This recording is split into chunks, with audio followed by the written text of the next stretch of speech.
Welcome to the Real News Network. I'm Jessel Noor in Baltimore. Fast food workers are preparing to strike across the country Thursday, demanding an increase of pay to $15 an hour. Thursday's major day of action, organizers say 100 cities will take part, comes just 6 days after more than 100 people were arrested nationwide at Black Friday protests against major retail outlets. It's also important to note that while it's commonly believed that the vast majority of low-wage workers are teenagers, their average age is actually 35, more than a quarter have children, and more than a half work full-time. Those numbers courtesy of the Economic Policy Institute. Now joining us to give some context to these latest strikes is Leo Panitch. He's the Canada Research Chair in Comparative Political Economy and a distinguished research professor of political science at York University in Toronto, author of many books, including The Making of Global Capitalism, The Political Economy of American Empire. Thank you so much for joining us. Glad to be here. We wanted to give you a chance to kind of give some context to the increasing use of low-wage workers across America and other countries, and the protests against that trend. And a major driving force for these protests, and this has been used to kind of criticize them as well, are major unions like SEIU. But major unions weren't always interested in organizing these low-wage workers. What's brought about this change? Well, I think people are missing in all the attention that's being paid to the vastly growing inequality in the United States and other Western capitalist countries, that the fundamental reason for it is not some shift in taxes, but the fundamental reason for it has been the defeat of trade unionism in the United States and elsewhere, at least since the early 1980s. Insofar as there was a tendency to the equalization of incomes, and it by no means went all that far in the post-war period, it was because for a few decades after 1945, trade unions were strong vis-a-vis their employers. And that had to do with some legal rights they'd won.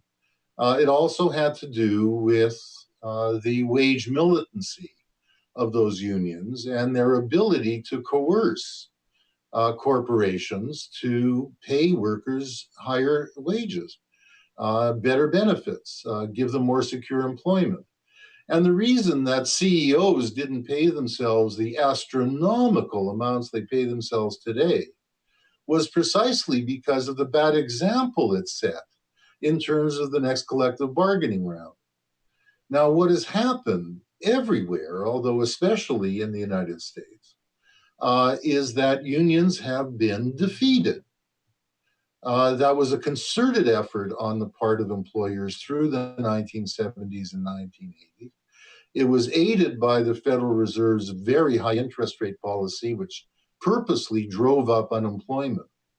And in driving up unemployment, it gave the unions a loss of nerve.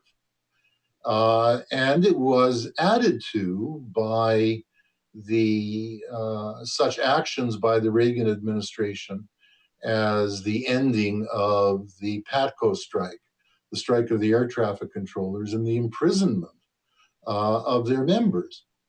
And this was a union that had voted Republican in 1980. It voted for Reagan in 1980. And it had to do with a shift of a good deal of industry to the American South, to those states where there were so-called right-to-work provisions, i.e. right to not belong to a union, right of employers to prevent you joining a union is what it really means.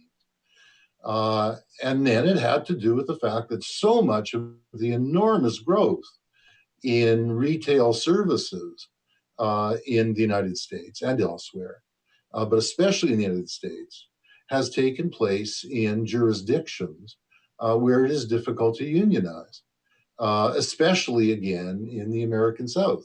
And that then has spread like wildfire around the country and capitalism more broadly.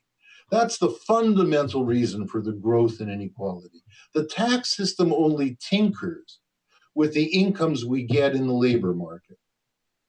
It can adjust those, it can make some slight, have some effect on them, whether taxation is more or less progressive. But the main fundamental reason has to do with the incomes that people get in the labor market. And what has happened increasingly is that even in those industries where there used to be well-paid workers, increasingly unions have been forced to engage in concession bargaining, and such new employees as are taken in at a half or two-thirds of the wages of those who have been employed there for a long time, with much worse benefits. Now, Leo, I wanted to just interrupt briefly Sure. and talk about the issue of these millions of low-wage workers that obviously are contributing to inequality in this country. People who used to earn good wages as steel or auto workers are now McDonald's workers or Walmart workers, or at least steel workers and auto workers who used to be able to get their sons or daughters or nephews or nieces into steel or auto plants are now Walmart workers, etc. So, this isn't some other category. This isn't some group from Mars that suddenly has arrived with the label low paid workers on their foreheads. This is the same working class. And that applies whether they're Black Americans or Latinos or whatever. In fact, Black Americans in the auto industry were precisely the ones who benefited most from unionization. And they're the ones, and their children are the ones who have suffered most from the defeat of unionization. So, yes, there's been this growth of low wage workers, but it is a growth that comes out of a working class, which previously had a chance of becoming a high wage working class. But traditionally, unions didn't try to unionize these sectors. That's kind of the myth. Of course, these are very difficult industries to organize. Do you know that Walmart employs an army of 200 lawyers and public relations officials whose only job it is, when there's any attempt at unionization, is to send in firefighters into any store to prevent it happening? Do you know the number of times since Walmart's existence that they have conducted what in any jurisdiction would be considered unfair bargaining to prevent unionization? These are very, very committed anti-union employers. I'm not doubting that at all, but can you talk about this recent push to unionize or even for these workers to come together and protest and demand a higher wage and demand better working conditions? Stronger a push than it is. There's no question that the Fight for 15, which is led by the SEIU, is impressive, or at least SEIU is behind it. There's no question that our Walmart or the Walmart warehouse workers campaigns are supported by some unions, such as the United Electrical Workers Union. But the amount that's been put into this is minuscule. And the number of organizers who are spending most of their time on this is minuscule compared to the people who in the 1930s organized the CIO unions, the Canadian Auto Workers, the American Auto Workers, or the Steel Workers, or what have you. Can we? I wanted to kind of address some of the arguments against raising the wages for these workers. For example, the argument goes that it'll create inflation, that while wages may go up, prices will go up too. Higher wages will make it harder for the U.S. to compete internationally with the developing world. That the growth of globalization, the spread of global capitalism, the extent to which working classes have been created in so many developing countries at such a quick pace, whether it's China or Brazil or what have you, certainly has an effect in terms of pulling down and making less bold the unions in the advanced capitalist countries. But this has also been an explicit strategy on the part of the multinational corporations in question, not least corporations like Walmart. So this isn't just happening all of itself. Now, insofar as it would have consequences in terms of inflation, the evidence is that the Fed and the Treasury are much more worried about deflation. Interest rates are so low, as in any other circumstance, to induce inflation. And the reason that the Fed is so confident that it can keep interest rates so low, and this is true not only in the United States, but elsewhere in Canada and Europe as well, is because precisely workers are so defeated, are so beaten down, unions are so incapable of getting wage increases for their members.